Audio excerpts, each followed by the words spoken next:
अस्सलामुअलैकुम students, welcome to VU study world.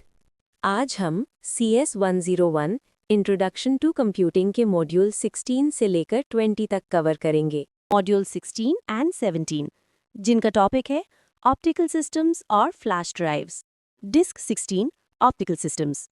Optical systems एक ऐसी मास स्टोरेज टेक्नोलॉजी है जो लेजर लाइट का यूज करती हैं डेटा स्टोर और रीड करने के लिए। कॉमन एग्जाम्पल्स हैं compact disc CD, digital versatile disc DVD और blu ray disc BD। CD का साइज होता है 12 सेंटीमीटर्स और ये रिफ्लेक्टिव मटेरियल से बनती है। डेटा इस पर टाइनी पिट्स और लैंड्स की फॉर्म में रिकॉर्ड होता है जो लेजर लाइट से रीड किया जाता है। CD का डेटा एक सिंगल स्पाइरल ट्रैक पर होता है जो सेंटर से स्टार्ट होता है और आउटर एज तक जाता है। हर ट्रैक डिवाइड होता है सेक्टर्स में, ईच 2 KB। ये ओरिजिनली ऑडियो रिकॉर्डिंग के लिए यूज होती थी CD-DA फॉर्मेट और आज भी कंप्यूटर डेटा स्टोर करने के लिए यूज होती है। ऑप्टिकल डिस्क्स की स्पीड थोड़ी स्लो होती है मैग्नेटिक डिस्क्स के मुकाबले में क्योंकि इनमें सिंगल कंटिन्यूअस ट्रैक होता है, लेकिन ये लॉन्ग कंटिन्यूअस डेटा जैसे मूवीज, सॉन्ग स्टोर करने के लिए बेस्ट हैं। DVD digital versatile disc. DVDs CD जैसी होती हैं लेकिन उनकी स्टोरेज कैपेसिटी ज़्यादा होती है, GBs तक। इसमें मल्टीपल सेमी ट्रांसपेरेंट लेयर्स होती हैं जो लेजर से रीड होती हैं। Typical capacity 4.7 GB to 8.5 GB। Blue ray disc BD। BDs use करती हैं ब्लू वायलेट लेजर लाइट जो रेड लेजर से ज़्यादा फाइन फोकस देती है। इनकी कैपेसिटी DVDs से 5 टाइम्स ज़्यादा होती है और ये HD वीडियोस और लार्ज डेटा के लिए परफेक्ट होती हैं। Module 17 flash drives. अब बात करते हैं फ्लैश ड्राइव्स की। ये मैग्नेटिक और ऑप्टिकल सिस्टम्स से मॉडर्न और फास्टर टेक्नोलॉजी हैं। Issues in magnetic and optical systems. In systems में मैकेनिकल मूवमेंट होती है जैसे स्पिनिंग डिस्क्स, मूविंग हेड्स और एमिंग लेजर्स। इस वजह से ये कंपैरेटिवली स्लो और लेस ड्यूरेबल होती हैं। Flash drive technology. Flash drives में डेटा इलेक्ट्रॉनिक सिग्नल्स के जरिए स्टोर होता है। इलेक्ट्रॉन्स सिलिकॉन डाइऑक्साइड चेंबर्स में ट्रैप हो जाते हैं जो बिना पावर के भी डेटा सालों तक सेव रखते हैं, लेकिन रिपीटेडली इरेज करने से ये चेंबर्स डैमेज हो जाते हैं। ये मेन मेमोरी के लिए सूटेबल नहीं, लेकिन पोर्टेबल डिवाइसेस, स्मार्टफोन्स और कैमरास के लिए बेस्ट हैं। SSD solid state disk. SSDs flash memory पर बेस्ड होती हैं और ट्रेडिशनल हार्ड डिस्क्स को रिप्लेस करती हैं। इनकी खास बात यह है कि ये क्वाइट, फास्ट और लो एक्सेस टाइम वाली होती हैं, लेकिन ये मैग्नेटिक डिस्क्स से ज़्यादा कॉस्टली होती हैं। SD cards secure digital cards.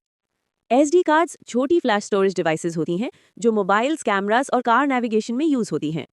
ये स्टैंडर्ड, मिनी और माइक्रो साइजेस में अवेलेबल होती हैं। SDHC कार्ड्स प्रोवाइड करते हैं 32 GB तक स्टोरेज। SDXC कार्ड्स की कैपेसिटी टेराबाइट्स यानी TB तक होती है। इन शॉर्ट, ऑप्टिकल सिस्टम्स जैसे CDs, DVDs और BDs लेजर टेक्नोलॉजी यूज करती हैं, जबकि फ्लैश ड्राइव्स, SSDs और SD cards electronic memory use करती हैं। ये फास्टर, पोर्टेबल और मॉडर्न डिवाइसेस के लिए बेस्ट हैं। मॉड्यूल 18 जिसका टॉपिक है रिप्रेजेंटिंग टेक्स्ट, यानी कंप्यूटर टेक्स्ट को मेमोरी में कैसे स्टोर करता है।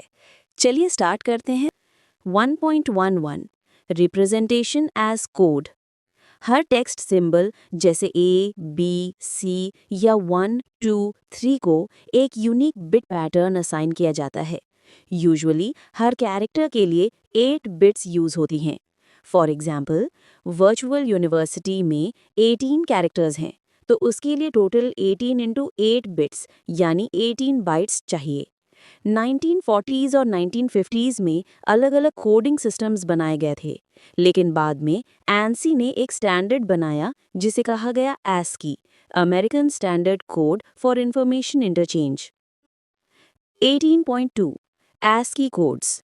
ASCII कोड हर कैरेक्टर के लिए 7 बिट्स यूज करता है, जबकि 8th बिट यानी मोस्ट सिग्निफिकेंट बिट हमेशा 0 होती है।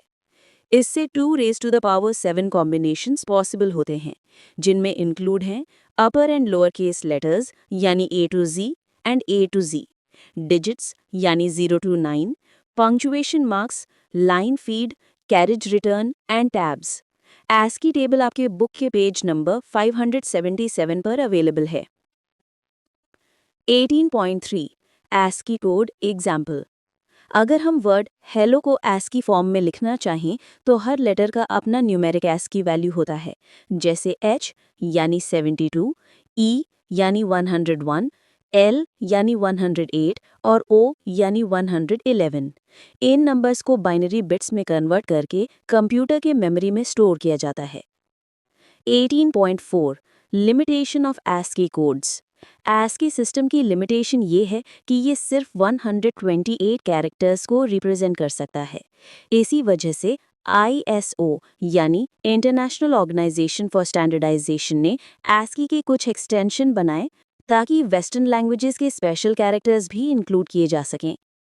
18.5 लिमिटेशंस ऑफ ASCII एक्सटेंशंस।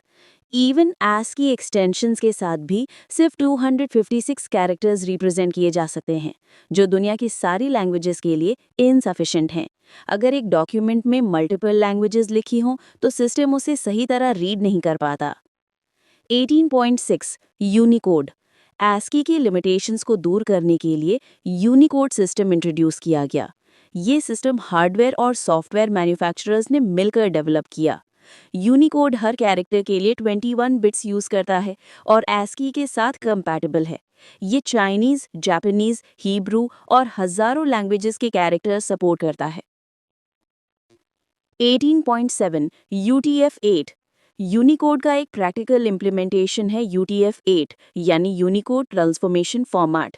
इसमें 24 से 32 बिट्स यूज होती हैं और ये 16 मिलियन से ज़्यादा यूनिक सिंबल्स यानी 2⁻24 इक्वल्स टू 16,777,216 रिप्रेजेंट कर सकता है।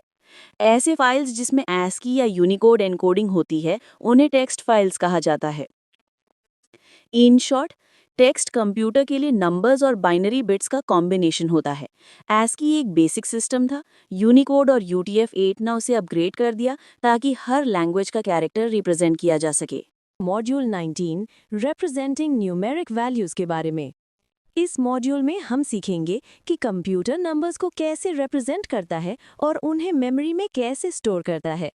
देखिए स्टूडेंट्स, कंप्यूटर नंबर्स को वैसे स्टोर नहीं करता जैसे हम लिखते हैं।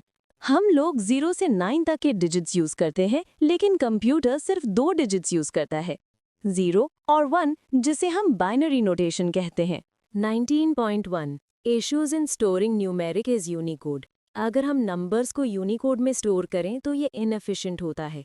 फॉर एग्जाम्पल, एक छोटा सा नंबर 12 भी 16 बिट्स ले लेता है, जो स्पेस वेस्ट करता है। लेकिन अगर हम 16 बिट्स को सही तरह यूज़ करें तो हम 65,535 डिफरेंट नंबर स्टोर कर सकते हैं। 19.2 बाइनरी नोटेशन। बाइनरी नोटेशन का मतलब है कि नंबर्स को सिर्फ 0 और 1 की फॉर्म में लिखा जाए। फॉर एग्जाम्पल, अगर हम 3 बिट्स यूज़ करें तो हम 8 नंबर्स यानी 0 से 7 रिप्रेजेंट कर सकते हैं। अगर 4 बिट्स यूज़ करें तो हम 16 नंबर्स यानी 0 से 15 रिप्रेजेंट कर सकते हैं। यानी सिंपल फॉर्मूला ये है, n bits is equal to 2⁻n। तो अगर 16 बिट्स है तो टोटल 65,536 न्यूमेरिक वैल्यूज स्टोर हो सकती हैं, 0 से 65,535 तक। 19.3 बाइनरी नोटेशन वेरिएशंस। नंबर्स को बाइनरी फॉर्म में स्टोर करने के 2 मेजर तरीके हैं। एक, 2's कॉम्प्लीमेंट, जिसे यूज किया जाता है होल या इंटीजर नंबर्स के लिए। दूसरा, फ्लोटिंग पॉइंट नोटेशन, जिसे यूज किया जाता है फ्रैक्शनल या डेसिमल नंबर्स के लिए। In short, binary notation computer को नंबर्स एफिशिएंटली स्टोर और प्रोसेस करने में हेल्प करता है, क्योंकि ये बिट्स 0 और 1 के थ्रू काम करता है, यूनिकोड जैसे ज़्यादा स्पेस वेस्ट नहीं करता। Module 20 representing images from CS 101 introduction to computing. 20.1 pixel. Image छोटी छोटी डॉट से मिलकर बनती है, जिसे हम पिक्सेल कहते हैं। हर पिक्सेल एक पिक्चर एलिमेंट होता है जिसका कलर कंप्यूटर मेमोरी में एनकोड होता है। इसी को बिटमैप कहते हैं। 20.2 encoding method pixel to bitmap. Black and white images में हर पिक्सल 1 बिट से रिप्रेजेंट होता है, 0 फॉर ब्लैक और 1 फॉर वाइट। ये मेथड फैक्स मशीन्स में यूज होती है। 20.3 हैंडलिंग शेड्स। जब इमेजेस में ग्रे शेड्स चाहिए होते हैं तो 1 बिट के बजाय 8 बिट्स यूज की जाती हैं। 20.4 colourful images RGB encoding. Colour images में RGB एनकोडिंग होती है, 1 byte for red, 1 for green और 1 फॉर ब्लू। एक पिक्सल को रिप्रेजेंट करने के लिए टोटल 3 बाइट्स चाहिए होते हैं। 20.5 ब्राइटनेस और क्रोमिनेंस। कंप्यूटर इमेज को ब्राइटनेस और कलर डिफरेंस के फॉर्म में भी रिप्रेजेंट करता है। ब्राइटनेस या लुमिनेंस होती है लाइट इंटेंसिटी और क्रोमिनेंस होती है कलर डिफरेंस, जैसे ब्लू और रेड क्रोमिनेंस। 20.6 image scaling. अगर इमेज को बड़ा करना हो तो ज़्यादा पिक्सेल्स चाहिए होते हैं। इसी प्रोसेस को डिजिटल जूम कहते हैं। 20.7 geometric structures for image scaling. ये मेथड एनालिटिकल ज्योमेट्री का यूज़ करके इमेजेस को मैथमेटिकली रीसाइज करती है लाइंस और कर्व्स के ज़रिए।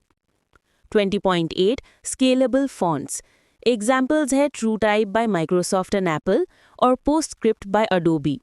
ये फॉन्ट्स CAD सिस्टम्स और डिज़ाइन सॉफ्टवेयर में यूज़ होते हैं। अगर लेक्चर पसंद आए तो VU स्टडी वर्ल्ड चैनल को सब्सक्राइब करें ताकि हर नई आने वाली वीडियो आपको मिल सके। अल्लाह हाफिज़।